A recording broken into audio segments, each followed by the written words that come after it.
សួស្តីបងប្អូនទាំងអស់គ្នាត្រឡប់មកវិញជាមួយនឹងការវិភាគតម្លៃមាសនាព្រឹកថ្ងៃទី16ជាមួយនឹងខ្ញុំបាទ NK បាទជាដំបូងសូមបងប្អូនដែលទើបតែនឹងមើល Channel របស់ខ្ញុំសូមមេត្តាជួយ Support ខ្ញុំធ្វើការអូសមកខាងក្រោមនៃវីដេអូរបស់បងប្អូនបន្តិចបងប្អូននឹងឃើញឈ្មោះនៃ Channel របស់ខ្ញុំ Trade Masterclass KH ហើយបងចុចវានៅកន្លែងពាក្យមួបន្តិចមកយើងនឹងឃើញប៊ូតុងចូលទៅកាន់ Channel ចុចទៅលើឈ្មោះហ្នឹងគឺចូលទៅកាន់ Channel របស់ខ្ញុំហើយបងប្អូនទាំងអស់គ្នាចុចទៅលើពាក្យថា Subscribe ហើយចុចរូបកណ្ដឹងផងរាល់ពេលដែលបងប្អូនទាំងអស់គ្នាបាទរាល់ពេលដែលខ្ញុំបានផុសវីដេអូគឺបងប្អូននឹងទទួលបាននៅដំណឹងក៏ដូចជាឱកាសអំពីតម្លៃមាសភ្លាមបាទក្រៅពីបងប្អូនជួយខ្ញុំរបៀបនេះប្រសិនបើបងប្អូនទាំងអស់គ្នាមានបំណងចង់តាក់ទងមកខ្ញុំឬក៏ចង់ធ្វើការប្រឹក្សាយោបល់ខ្លាយទៅជាអតិថិជនរបស់ខ្ញុំទទួលបាននៅប្រាក់ចំណេញពីតម្លៃទីផ្សារមាសបងប្អូនអាចតាក់ទងមកកាន់ខ្ញុំតាមរយៈលេខទូរស័ព្ទ089 6 ដើមម្ដងទៀត089 707 6 ដើមមុននេះប្រហែលជាខ្ញុំហៅខុស089 707 6 ដើមបាទអញ្ចឹងលេខនេះក៏មាន Telegram ដែរបាទតម្លៃមាសម្សិលមិញបានផ្ដល់ឱកាសឲ្យបងប្អូនទាំងអស់គ្នាទទួលបាននៅប្រាក់ចំណេញ 100% ដោយការព្រៀងទុករបស់ខ្ញុំមែនហើយតម្លៃនីមួយៗសុទ្ធតែដើរទៅដល់គោលដៅរបស់ខ្ញុំហើយបានទៅប៉ះគោលដៅ4218ពិតប្រាកដមែនបាទថ្ងៃនេះខ្ញុំផ្ដល់នៅគោលដៅថ្មីជូនបងប្អូនទាំងអស់គ្នាសម្រាប់តម្លៃមាសចូលអ្នកទាំងអស់គ្នាមើលទៅកាន់គោលដៅខ្ពស់បាទគឺនៅតម្លៃ4250អ្នកទាំងអស់គ្នាបានដឹងហើយវីដេអូម្សិលមិញខ្ញុំបាននិយាយថាបើវាបានមកដល់តម្លៃរបស់ខ្ញុំមែនបាទគឺ4218ខ្ញុំនឹងមើលគោលដៅបន្ទាប់ទៅ4250ដូច្នេះថ្ងៃនេះគឺជា bull target បាទ directional target ដូចម្សិលមិញអញ្ចឹងខ្ញុំសរសេរបន្តិចបងប្អូនអរគ្នាបាទ directional target របស់យើងគឺ4250ហើយក៏បន្តទៅរក4300បាទទៅរក4300នៅក្នុង1អោនបាទអញ្ចឹងព្រឹកមិញនេះបាទនៅក្នុង group និង channel របស់ខ្ញុំបានបើកការទិញពីដំបូងពីតម្លៃនៅពេលដែលបើកផ្សារនៅម៉ោង5ជាងហ្នឹងមានបងប្អូនមួយចំនួនដែលជាអតិថិជនរបស់ខ្ញុំទទួលបាននៅសញ្ញាណពីព្រោះព្រឹកឡើងខ្ញុំធ្វើការគណនាបាទបន្ទាត់ទាំង5នេះហើយទិសដៅដែលពួកគាត់ចាំរបស់ខ្ញុំបាទគឺគាត់ចាំនៅអ្វីដែលជាការព្យាករណ៍របស់ខ្ញុំចាំនៅបណ្ដាំរបស់ខ្ញុំនៅពេលដែលផ្សារបានមកដល់4218គឺដៅទីផ្សារបន្ទាប់គឺ$4250នៅក្នុង1អោនបងប្អូនចង់រកមួយតម្លឹងបងប្អូនត្រូវតែយក4250នេះ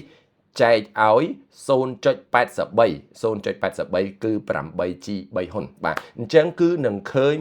ប្រាក់ដុល្លារនៅក្នុងមួយតម្លឹងហើយបាទមួយតម្លឹងឃើញប្រមាណដុល្លារយកទៅចែកប៉ុណ្ណឹងមកឃើញហើយបាទអញ្ចឹងអ្វីដែលយើងត្រូវមើលគឺបាទ$4250ដែលខ្ញុំកណនាមកចេញលេខសេសត្រឹមតែ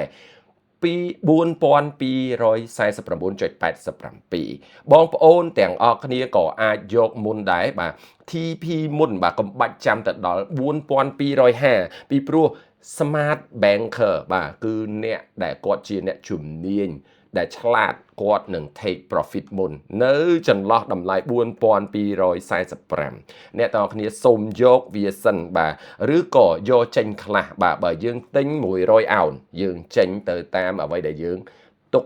30% ទៅខាងលើឬក៏យក 70% នៃការចំណេញក៏ប៉ុន្តែព្រឹកមិញនេះបាទនៅក្នុង group បាទបន្ទាប់ពីឡើងទៅដល់គោលគៀកនិងគោលដៅ28ឬក៏30បាទខ្ញុំយកត្រឹមតែ$25ទេគឺដោយសារវាចេញពីលេខខាងក្រោមទៅដែរអញ្ចឹង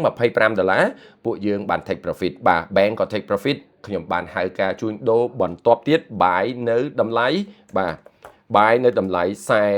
4210 បាទឥឡូវនេះយើងកំពុងតែ holding profit នៅក្នុងម៉ោងដែលយើងកំពុងតែ record វីដេអូនេះតែម្ដងបាទអ្វីដែលខ្ញុំចង់ទាញបងប្អូនទាំងអស់គ្នាឲ្យមើលនេះគឺជា proof នៃ group របស់ខ្ញុំបងប្អូនទាំងអស់គ្នាអាចមើលឃើញបាទខ្ញុំពង្រីកបន្តិចបាទនេះនៅក្នុង group របស់ខ្ញុំ screenshot ជូនបងប្អូនទាំងអស់គ្នាដោយសារខ្ញុំរក្សា privacy សម្រាប់អតិថិជនរបស់ខ្ញុំដែលជា group VIP មួយ group នៅក្នុង group 2 3 4របស់ខ្ញុំបាទអញ្ចឹងអ្នកទាំងអស់គ្នាខ្ញុំបានឲ្យបើកការទិញព្រលឹមឡើងគឺគោលដៅបាទអ្នកទាំងអស់គ្នាឃើញហើយផ្សារនៅកន្លែងនេះបាទពួកយើងបានទិញបាទឡើងមកលើដល់គោលដៅរបស់យើងហើយនេះគឺជាម៉ោង7:48នាទីខ្ញុំបានបើកឲ្យបើកការទិញ buy back ម្ដងទៀតនៅ42.10អញ្ចឹងអ្នកទាំងអស់គ្នាអាចក្រឡេកមើលឆាតតម្លៃបានឥឡូវ42.10នៅត្រង់ចំណុចនេះបាទបើគិតមកដល់នឹងឥឡូវតើ profit ប្រមាណដុល្លារបើយើងចូលផ្សារនៅ42.10ឥឡូវ42.28មានន័យថា$18 profit អ្នកទាំងអស់គ្នាមិញហ្នឹងមកដល់កន្លែងនេះហើយបាទមិនមែន28ទេគឺ30អញ្ចឹង$20 profit គឺមិនពិបាកទេហើយគ្រប់គ្នានៃភ្ញៀវដែលបានស្ថិតនៅក្នុងការបង្រៀនការ support ការជុំជ្រែងរបស់ខ្ញុំតិចនឹងច្រើនថ្ងៃនេះគឺ profit តាំងពីព្រឹកមកដល់ឥឡូវហើយម្សិលមិញក៏ដូចគ្នាម្សិលមួយថ្ងៃក៏ដូចគ្នាអ្នកទាំងអស់គ្នារងចាំអ្វីទៀតតាក់ទងមកខ្ញុំធ្វើការប្រឹក្សាយោបល់រៀនសូត្របាទធ្វើឲ្យត្រូវរបៀបពីព្រោះការបណ្ដុះបណ្ដាលរបស់ខ្ញុំគឺជាជំនាញមិនមែនជាការស្រមើស្រមៃបាទដូចបុគ្គលមួយចំនួនគាត់ចេះតែថាចេះតែធ្វើហើយចេះតែហៅអត់មានមូលដ្ឋានគ្រឹះកន្លែងដែលខ្ញុំហៅគឺចំបាទនៅក្នុងការបញ្ជាការទិញបងប្អូនអាចរកឱកាសទិញម្ដងទៀតនៅពេលដែលវាធ្លាក់មកបាទជាមួយនឹងការ set up ខ្សែបន្ទាត់ពណ៌ខៀវរបស់ខ្ញុំហើយយើងមើលគោលដៅទៅខាងលើដដែលបាទ easy money នឹងទទួលបាន profit បាទ easy money easy trade គឺយើងបើក buy in បន្តទៀតរហូតដល់គោលដៅ42.50 ប្រសិនបើ42.50បែកខ្ញុំនឹងមាន plan ថ្មីជូនបងប្អូនទាំងអស់គ្នានៅក្នុង group VIP ទាំងអស់របស់ខ្ញុំបាទអញ្ចឹងខ្ញុំនឹង support អ្នកទាំងអស់គ្នាឥឡូវ market retrace មកណាតិចទៀតត្រៀបនឹង buy in បាទ buy in នៅពេលដែលគាត់ធ្លាក់មកខ្ញុំប្រមាណមើលទៅល្បាក់ខ្ទង់ប្រហែលជា4215នឹងអាចចូលម្ដងទៀតបាទនៅក្នុងកន្លែងនេះបាទអញ្ចឹងសូមអ្នកទាំងអស់គ្នាជា witness ជាសាក្សីនៅក្នុងការមើលវីដេអូនេះហើយជួយ comment ជួយ like ជួយឲ្យជា feedback profit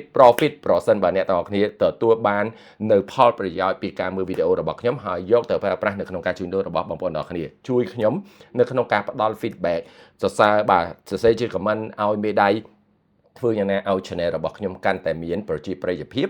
ហើយជួយ support ទៅដល់បងប្អូនប្រជាជនកម្ពុជារបស់យើងទាំងអស់គ្នាបើទោះជាពេលនេះអ្នកទាំងអស់គ្នាមិនទាន់ធ្វើការប្រឹក្សាយោបល់ជាមួយខ្ញុំក៏ដោយក៏ប៉ុន្តែបងប្អូនក៏ទទួលបាននៅអ្វីដែលជាការផ្ដល់ឲ្យរបស់ខ្ញុំរាល់ថ្ងៃជាការបដិញ្ញារបស់ខ្ញុំនៅក្នុងការថែរក្សាវិស័យនេះព្រោះខ្ញុំគឺជាមគ្គទេសមួយរូបនៅក្នុងវិស័យនេះនៅក្នុងការគាំពៀដើរតាមអ្វីដែលជាគោលនយោបាយរបស់រាជរដ្ឋាភិបាលជាពិសេសនៅក្រោម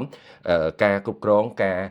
ត្រួតពិនិត្យរបស់នាយកកមូលបត្រកម្ពុជាដែលលោកបានរៀបចំបទបញ្ញត្តិច្បាប់នៃការគាំពៀវិស័យឧបករណ៍នេសាទនៅកម្ពុជាឲ្យរឹងមាំហើយមានតែបុគ្គលមួយចំនួនដែលពួកគាត់ធ្វើឲ្យប្រឆាចអំពីវិធាននិងប្រកាសរបស់នាយកអ្វីបងប្អូនត្រូវតែរក្សានៅអ្វីដែលជាច្បាប់ទម្លាប់គួរតែវិនិយោគជាមួយនឹងក្រុមហ៊ុនដែលមានអាជ្ញាប័ណ្ណហើយជួញដូរនៅក្នុងប្រព័ន្ធការជួញដូរនៅក្នុងប្រព័ន្ធមានត្រឹមតែលុះត្រាតែបងប្អូនធ្វើការដកនិងដាក់ប្រាក់តាមប្រព័ន្ធរក្សាសុវត្ថិភាពគេហៅថា CSA account បាទ Cash Settlement Agent ភ្នាក់ងារទូទាត់ផាត់ទាត់និងរក្សាសាច់ប្រាក់របស់អតិថិជនលុយរបស់អតិថិជនគឺត្រូវតែដាក់នៅក្នុងធនាគាររក្សាទូទាត់ផាត់ទាត់របស់អតិថិជនមិនមែនទុកនៅក្រុមហ៊ុនឈ្មួញជើងសារទេដូច្នេះរាល់ការផ្ទេរសាច់ប្រាក់តាមរយៈការបាញ់ QR code បាទទៅបុគ្គលទៅក្រុមហ៊ុនគឺមិនត្រឹមត្រូវតាមបទបញ្ញត្តិរបស់នាយកមូលបត្រកម្ពុជានោះទេបងប្អូនត្រូវតែមានធនាគារដែលជាធនាគារគេហៅថា CSA បាទ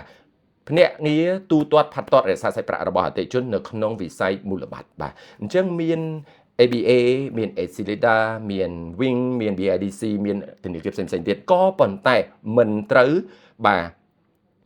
ធ្វើការបាញ់ QR code ទៅលើទៅរយៈបុគ្គលដែលជាភ្នាក់ងារ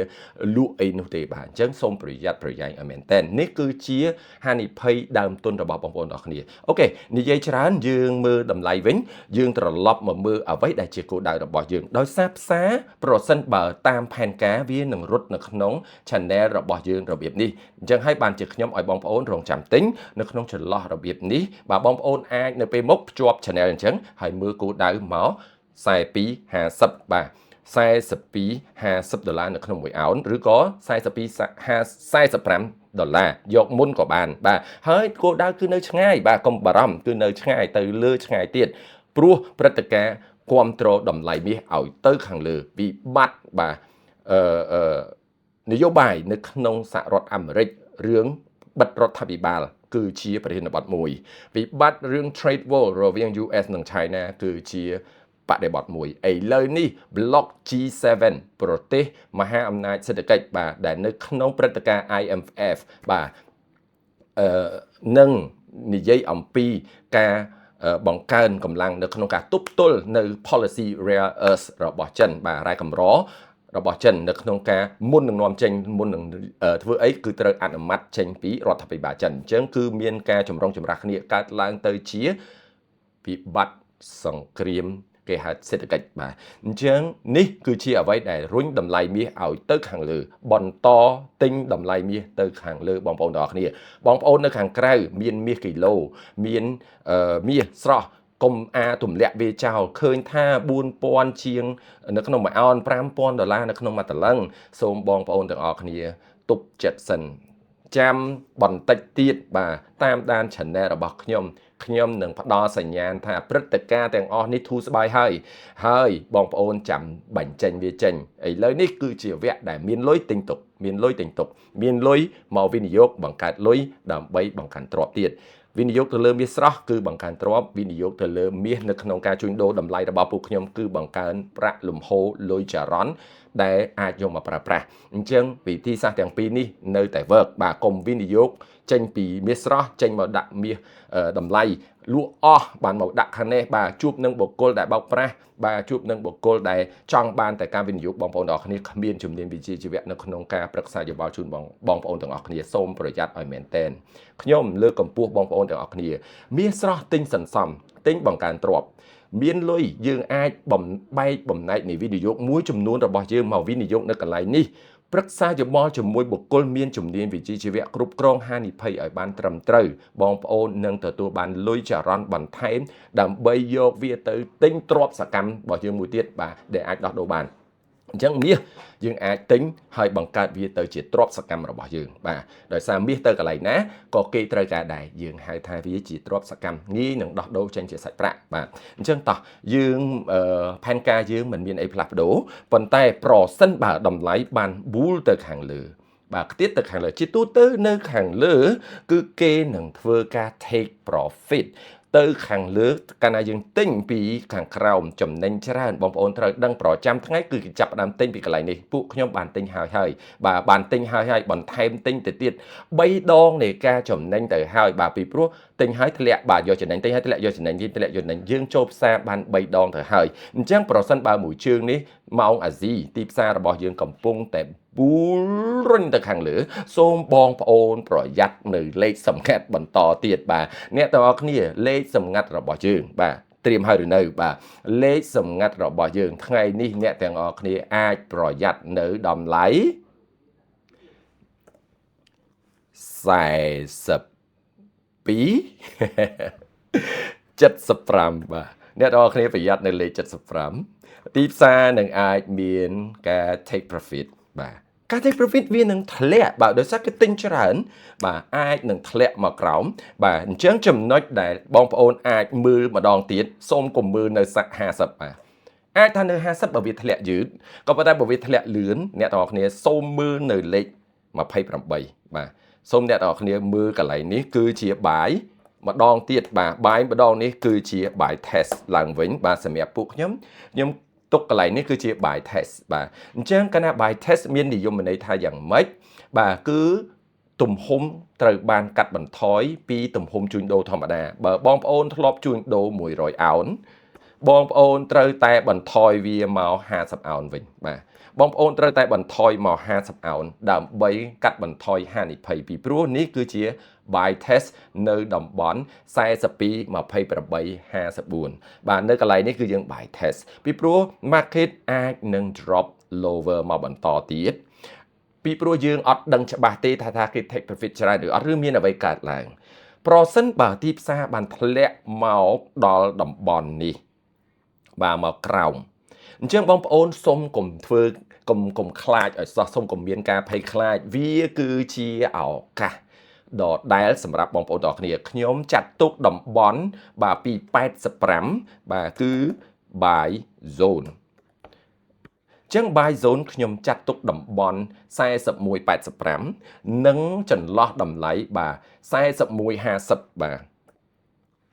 41.50គឺជា buy zone នៅក្នុងការ trade reversal ការទិញត្រឡប់ទៅខាងលើមើលគោលដៅធំដដែលបាទធំដដែលណាបើសិនជាមានការ collapse ឬក៏ខ្ញុំនិយាយមិញហ្នឹង market អាចមកដល់75ឬក៏ market អាចមកដល់ត្រឹមតែ50ហ្នឹងវាធ្លាក់បាទអញ្ចឹងកន្លែងហ្នឹងយើងបន្ថយមកវិញយើងបន្ថយមើលតំបន់4207វិញបាទយកពីចន្លោះកន្លែងហ្នឹងគឺជា buy zone ម្ដងទៀតហើយ spot zone ដដែលយើងយកប៉ុណ្ណឹងគឺជា buy zone ដដែលនេះគឺជា buy test បើវាបានត្រឹម50បើវាទៅដល់75 buy test អាចនៅ28សូមស្ដាប់ឲ្យតន់បើសិនជាអ្នកនរគ្នាស្ដាប់មិនតន់ revive វីដេអូនោះមកខាងក្រោយបន្តិចស្ដាប់នៅយុទ្ធសាស្ត្ររបស់ខ្ញុំឡើងវិញពីព្រោះបងប្អូនមួយចំនួនចូលមកមើលវីដេអូខ្ញុំមើលត្រឹមតែរកកន្លែងទិញកន្លែងលក់អត់ស្ដាប់នៅពីtactic scenario នៅក្នុងការធ្វើផែនការបន្ទាប់បាទអញ្ចឹងមាសមិនទាន់ collapse ដាច់ផ្ងាឲ្យបងប្អូនភ័យទេអញ្ចឹងគ្រាន់តែមានឱកាសផ្សារជាថ្មីសម្រាប់ reset នៅក្នុងការចូលផ្សារហើយមានប្រាក់ចំណេញជាច្រើនអញ្ចឹងការគ្រប់គ្រង position ការគ្រប់គ្រងទំហំជួញដូររបស់យើងនឹងគឺសំខាន់វាពាក់ព័ន្ធជាមួយនឹង risk management បើបងប្អូនទាំងអស់គ្នាចង់ចេះនៅបច្ចេកទេសទាំងនេះសូមកុំភ្លេចតាក់ទងមកខ្ញុំ089 707 633ដើមលេខទូរស័ព្ទងាយចាំបាទ0707 633ដើមក្បាល89បាទអញ្ចឹងតាក់ទង Telegram មានបើគ្មានប្រព័ន្ធ Cell Card យើងអាច connect គ្នាតាមរយៈ Telegram បាទអញ្ចឹង reach out មកខ្ញុំនឹងឆ្លើយអ្នកទាំងអស់គ្នាហើយនឹងស្វាគមន៍ធ្វើជាដៃគូរបស់អ្នកទាំងអស់គ្នាប្រឹក្សាយោបល់អ្នកទាំងអស់គ្នាទទួលបានប្រាក់ចំណេញខ្ញុំទទួលបាននៅកម្រៃជើងសារបន្តិចបន្តួចបាទអញ្ចឹងអរគុណបងប្អូនទាំងអស់គ្នាយើងទៅមើលព័ត៌មានមួយចំនួនដែលខ្ញុំនឹងទាញឲ្យបងប្អូនយល់អំពីអ្វីដែលជាកម្ដៅដែលអាចធ្វើឲ្យតម្លៃមាស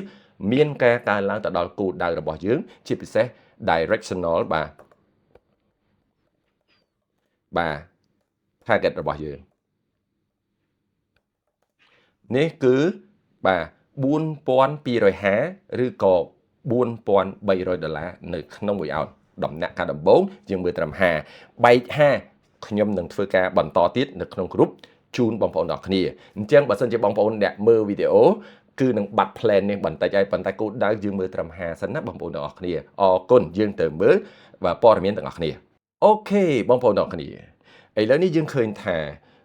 headline ដែលខ្ញុំអាចជូនបងប្អូនទាំងអស់គ្នាគឺជារឿងដែលបាទទីផ្សារកំពុងតែមើលរវាងបាទ US and China trade war បាទឥឡូវយើងមើលរបាយការណ៍អីបន្តិចបន្តួចបាទនេះគឺជា database ដែលចេញដោយ Bloomberg ហើយយើងក៏មាន headline ដែល Scott Bessent បាទទី1គឺថាឥឡូវបន្ថយនេះបាទរយៈពេលនៅក្នុងការចរចារវាង tariff រវាងចិននិងអាមេរិកបាទភាគីចិនក៏តានតឹងភាគីអាមេរិកក៏តានតឹងភាគីចិនក៏ដាក់សម្ពាធមកលើអាមេរិកក៏ដាក់សម្ពាធទៅលើចិនបាទសុទ្ធតែមានចំណុចក្តៅរៀងៗខ្លួនចំណុចកូនអុកទៅ control បាទកន្លឹះរៀងៗខ្លួនអ្នកនរគ្នាបើចិនគ្មានកូនអុកដើរជាមួយនឹង US ទេគឺមិនពន្យាពេលមួយ round ហើយមួយ round ទៀតមួយ round ហើយមួយ round ទៀតឥឡូវនេះដល់ដំណាក់កាលពន្យាពេលនៅក្នុងការចរចាប្រទៀតដែរបាទអញ្ចឹងរោគចន្លោះរួមអត់ទាន់ឃើញទេហើយអ្វីដែលយើងគួរឲ្យកត់សម្គាល់នោះអ្នកទាំងអស់គ្នាមិនត្រឹមតែនៅខាងលើនេះទេបាទអញ្ចឹងខ្ញុំទាញអ្នកទាំងអស់គ្នាបន្តិចបាទគឺបាទ G7 បាទ G7 meeting បាទ set បាទ to discuss joint response to China curve on rare earths បាទអញ្ចឹងក្រៅពី US ឥឡូវយើងមាន block G7 ទៀតបាទនៅក្នុងនោះមានកាណាដាមានអូស្ត្រាលីមានជប៉ុនមានយុរ៉ុបបាទដែលមានអាល្លឺម៉ង់មានអីហ្នឹងនៅក្នុងនោះគឺកំពុងតែបាទមើលទៅលើវិធាននេះដើម្បីទប់ស្កាត់ជាមួយនឹងចិនអញ្ចឹងកម្ដៅនេះបូកនឹងរឿងដែល US China trade ក៏កំពុងឡើងក្តៅឥឡូវបន្ថែមភ្លើងបាទបន្ថែម block នឹងបាទ discuss join ហើយបាទគឺចាប់ផ្ដើមនៅក្នុងសន្និបាតហ្នឹងបាទការកិច្ចប្រជុំរបស់ G7 ហ្នឹងគឺកំពុងតែពិភាក្សាពីរឿងធ្វើយ៉ាងណាអ្នកនរឃើញហើយ curve on rare earth បាទ response ឆ្លើយតបទៅនឹងចិនបាទអញ្ចឹងនេះគឺជាវិបត្តិសង្គ្រាមពាណិជ្ជកម្មសកលទៅហើយមិនត្រឹមតែ US and China ទេគឺចាប់ផ្ដើមប៉ះពាល់ហើយអញ្ចឹងកាលណាបើចាប់ផ្ដើមប៉ះពាល់អញ្ចឹងយើងឈប់ទៅមើលរឿងអត្រាការប្រាក់មួយផ្លេតសិនទៅអត្រាការប្រាក់នៅអាទិត្យក្រោយនោះបាទទៅអាទិត្យក្រោយទៀតឥឡូវទៅ16ហ្នឹងហើយថ្ងៃ29នោះហ្នឹងអញ្ចឹងយើងកុំទៅមើលអាព័ត៌មានដែលមិនទាន់ប៉ះពាល់នៅទិសដៅឥឡូវនេះព្រោះកម្ដៅឥឡូវហ្នឹងគឺយកតែរឿងសង្គ្រាមពាណិជ្ជកម្មរវាង US និង China រឿងបិទរដ្ឋាភិបាលរឿងឥឡូវនេះ G7 ជួញនៅក្នុងកន្លែងហ្នឹង that's it បាទគឺចប់រួចរាល់កុំទៅមើលអ្វីលើសពីនឹងទៀតក្រៅពីនេះ economic calendar ខ្ញុំសូមបើក economic calendar បន្តិចបាទ economic calendar សម្រាប់ខ្ញុំគឺអ្នកនរគ្នាអាលីនឆេញអត់មានអីទេបាទហើយបើយើងស្ដាប់ប្រធានធនាគារកណ្ដាលនិយាយហើយសមាជិក FOMC បន្តទៀតនិយាយហ្នឹងវាអត់មានអីប្លែកទេបាទអញ្ចឹងវាគឺជាសុចនករដែលទៅវាស់វែងការសម្រេចអត្រាការប្រាក់នៅចុងខែនេះទេបាទអញ្ចឹងយើងមាន rate fit decision ណាអញ្ចឹងតែក្រៅពីហ្នឹងគឺយើងមាន data មួយដែលចេញ fit Philadelphia បាទ Philadelphia ពាក់ព័ន្ធជាមួយនឹងរោងចក្របាទអញ្ចឹងថ្ងៃនេះมันមានអ្វីធំដុំទេគឺផ្ដោតនេះបាទគឺ IMF meeting បាទដែលមិញហ្នឹង G7 block ហ្នឹងគាត់ប្រជុំបាទ International Monetary Fund គឺគាត់មកប្រជុំអំពីរឿងគោលនយោបាយហិរញ្ញវត្ថុនិយាយអំពី projection របស់សេដ្ឋកិច្ចពិភពលោក projection របស់ប្រទេសនីមួយៗអញ្ចឹងគេនឹងនិយាយអំពីផលប៉ះពាល់នៅពេលដែលនិយាយពីការប្រមាណមើលសេដ្ឋកិច្ចទៅខាងមុខគឺពាក់ព័ន្ធជាមួយនឹងចិនកំពុងតែដាក់គោលនយោបាយ rare earth មិញហ្នឹងគឺជាកម្ដៅហើយអញ្ចឹងគេប្រជុំពីរឿងហ្នឹងដែរបាទតែតែមិនបើគេព្យាករមិនតែវាមានរឿងអីកើតឡើងអញ្ចឹងគឺជាវិបត្តិសង្គ្រាមសេដ្ឋកិច្ចសកលមិនត្រឹមតែ US និង China ទេបងប្អូនទាំងអស់គ្នាអូខេអញ្ចឹងខ្ញុំទាញបន្តិចខ្ញុំដោយសារ CPI នឹងចេញថ្ងៃ24បាទព័ត៌មាននេះគឺមន្ត្រីរដ្ឋាភិបាល release បាទគឺពាក់ព័ន្ធជាមួយនឹងអតិផរណាបាទតម្លៃទំនិញប្រចាំខែប្រចាំឆ្នាំបាទអញ្ចឹងហើយនៅថ្ងៃទី29ឆ្លងចូល30នៅយើងបាទនៅ30បាទយើងចូលថ្ងៃទី30ហើយពេលយប់ម៉ោង1ភ្លឺយប់ថ្ងៃទី29ចូល30យើងនឹងមានបាទ fit rate បាទ fit fund rate ក៏ដូចជា press conference អញ្ចឹងនេះ rate decision បាទអញ្ចឹងយើងទៅមើលសិនចាំដល់ថ្ងៃចាំខ្ញុំក្រោយអ្នកទាំងអស់គ្នាបង្ហាញពី detail ឥឡូវផ្សារអត់មើលអាហ្នឹងទេបាទគឺកំពុងតែមើលរឿងដែលប្រឈមឥឡូវតោះអត់មានអីច្រើននេះទេយើងទៅក៏រលេខមើលតម្លៃវិញឆាប់បានខ្ញុំបង្ហោះជាវីដេអូនេះជូនបងប្អូនទាំងអស់គ្នាបាទតោះយើងទៅមើលទាំងអស់គ្នាអូខេដូច plan ដដែលអត់មានការប្រែប្រួល in position បាទ stay in position គឺស្ថិតនៅក្នុងប្រតិបត្តិការជួញដូររបស់យើងដដែលកំពុងតែទទួលបានប្រាក់ចំណេញដដែលបើបងប្អូនយើងបានចូលជាមួយខ្ញុំដែលខ្ញុំបានហៅ42 10គត់ចូលផ្សារឥឡូវ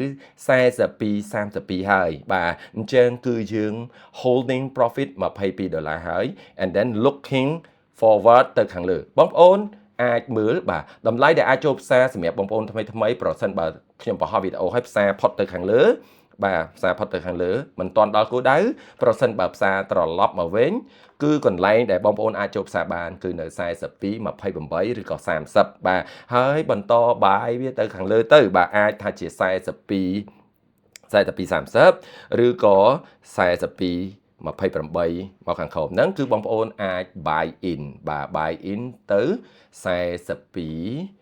50ហើយថ្ងៃនេះអាចនឹងមានកំជួលដោយសាររឿងទាំងអស់នេះអាចនឹង push ទៅខាងលើអាចទៅដល់គោលដៅ75ដោយដែលខ្ញុំបានបង្កប់បាទលេខសម្ងាត់ជូនអ្នកទាំងអស់គ្នាអញ្ចឹងបាទមិញហ្នឹងខ្ញុំបានឲ្យហើយលេខសម្ងាត់នៃថ្ងៃនេះបាទគឺ 42 75ជាកន្លែងដែល trigger ប្រសិនបើទៅហួសដល់កន្លែងហ្នឹង banker នឹងធ្វើការ TP ត្រឡប់មកវិញផ្ដល់ឱកាសបាទអញ្ចឹងមើលទៅតាមទម្ងន់គេ TP កម្រិតណាជាក់ស្ដែងខ្ញុំអត់អាចប្រមាលមើល 100% ទេអ្នកនរគ្នាឃើញម្សិលមិញដូច 100% នេះគឺជាបច្ចេកទេសដែលខ្ញុំដឹងថា banker គាត់ take profit នៅតម្លៃហ្នឹងมันមាននរណាហ៊ាននិយាយដូចខ្ញុំទេបាទ4218ដែលជាកន្លែងលេខសម្ងាត់គោលដៅទៅដល់ហើយមាន take profit នេះបាទកន្លែងហ្នឹងបាទហើយមកអ្នកនរឃើញលំហូរវាមកហើយអញ្ចឹងសូមកុំខ្លាចនៅក្នុងការ buy in ហើយបន្ត buy in បើវាធ្លាក់បន្តទៀតបាទអញ្ចឹង the same scenario ស្រដៀងគ្នាបាទ scenario ដូចគ្នាបាទធ្វើមួយថ្ងៃទៅមួយថ្ងៃបាទគ្រាន់តែជួញដូរជាមួយខ្ញុំដឹងតែពីលេខស្គាល់អំពីទិសដៅស្គាល់ក្រាបបន្តិចមាន check point ជួយអ្នកទាំងអស់គ្នាហើយបត់បែនទៅតាមកន្លែងហ្នឹងបាទអញ្ចឹងអ្នកទាំងអស់គ្នាអត់មានអីពិបាកទេបងប្អូនទាំងអស់គ្នាអញ្ចឹងជូនពរបងប្អូនទាំងអស់គ្នាឲ្យជោគជ័យនៅក្នុងការជួញដូរនៅថ្ងៃនេះបន្ថែមទៀតដោយសារជាអ្នកវិនិយោគរបស់ខ្ញុំជាកូនសិស្សបាទជាដៃគូនៅក្នុងការប្រឹក្សាយោបល់របស់ខ្ញុំទទួលបានប្រាក់ចំណេញច្រើននៅព្រឹកនេះហើយបន្ត holding profit ទៅដល់ខាងលើទៀតអញ្ចឹងជូនពរ4250សួស្ដី4300បាទជួបគ្នាជាមួយនឹងខ្ញុំនៅវីដេអូនាថ្ងៃស្អែកទៀតសូមជម្រាបលាបងប្អូនអរគ្នា